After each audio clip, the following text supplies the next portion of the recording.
السلام علیکم ورحمۃ اللہ وبرکاتہ۔ نماز فرض جب ہم امام کے ساتھ پڑھتے ہیں تو کسی کسی نماز میں آپ نے دیکھا کہ امام سلام پھرنے کے بعد جب دعا کرتا ہے تو دعا کس انداز میں ہوتی ہے؟ اللہم انت السلام ومنک السلام والیک یرجع السلام حینا ربنا بالسلام وادخلنا دارک دار السلام تبارک ربنا وتعالیت یا ذا الجلال والاکرام اللہم ربنا آتنا فی الدنیا حسنہ وفی الآخرۃ حسنہ وقنا عذاب النار۔ اور اس طرح سے اور بھی قرآنی آیات جو ہے دعا کے طور پہ پڑھی جاتی ہے، اور دیگر دعائیں جو احادیث مبارکہ میں آئی ہے وہ دعائیں مانگی جاتی ہے۔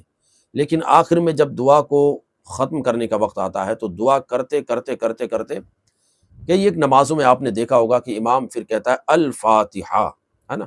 کیا کہتا ہے؟ الفاتحہ۔ اور اس کے بعد پھر امام تھوڑی دیر خاموش رہ کر دعا کرتا ہے، اور پیچھے لوگ جو ہے وہ بھی دعا کرتے ہیں۔ تو کئی لوگ کنفیوژن کا شکار ہوتے ہیں، کنفیوز رہتے ہیں کہ اس دوران کیا پڑھنا چاہیے۔ جب امام کہتا ہے الفاتحہ تو ہمیں کیا پڑھنا ہے اس وقت، کون سی دعا مانگنا ہے، کون سی آیتیں یا سورتیں پڑھنا ہے۔ تو اسی مسئلے کو آپ اچھی طرح سے سمجھیں۔ دیکھیے، جب امام دعا کرتا ہے تو آپ کو کیا کرنا ہے؟ دعا پر آمین کہنا ہے۔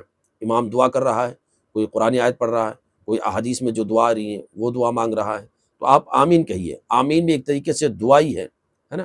امام کے ساتھ دعا میں آپ شامل ہوئیے۔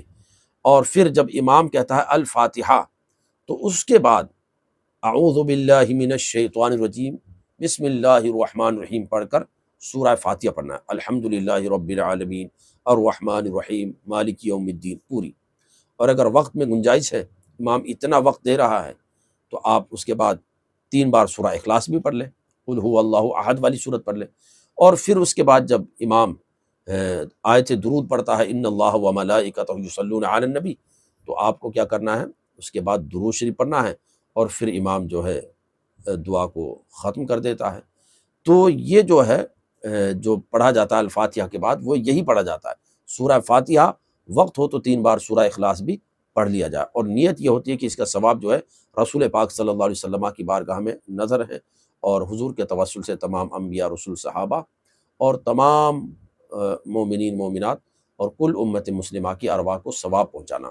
تو یہ نیت ہوتی ہے، اور یہ ہونا بھی چاہیے کہ جن لوگوں نے ہمارے خاطر قربانیاں کی، جو ہمارے ماں باپ رہے اور جنہوں نے بڑی سب کچھ ہمارے لیے چھوڑ کے چلے گئے، تو ہم ہر نماز میں ان کے لیے دعاؤں کا ضرور اہتمام کریں۔ تو اس چیز کو آپ اچھی طرح سے یاد رکھیں۔ ساتھ میں اس ویڈیو کو اگر آپ کو مفید لگی ہو تو ضرور اس کو آپ لائک کریں، اور دوسرے لوگوں تک بھی ضرور اس کو صدقہ جاریہ کی نیت سے پہنچائیں۔ چینل کو ضرور سبسکرائب کریں تاکہ اسی طرح کی اہم اور دینی اور ضروری مسائل آپ تک پہنچتے رہیں۔ السلام علیکم ورحمۃ اللہ وبرکاتہ۔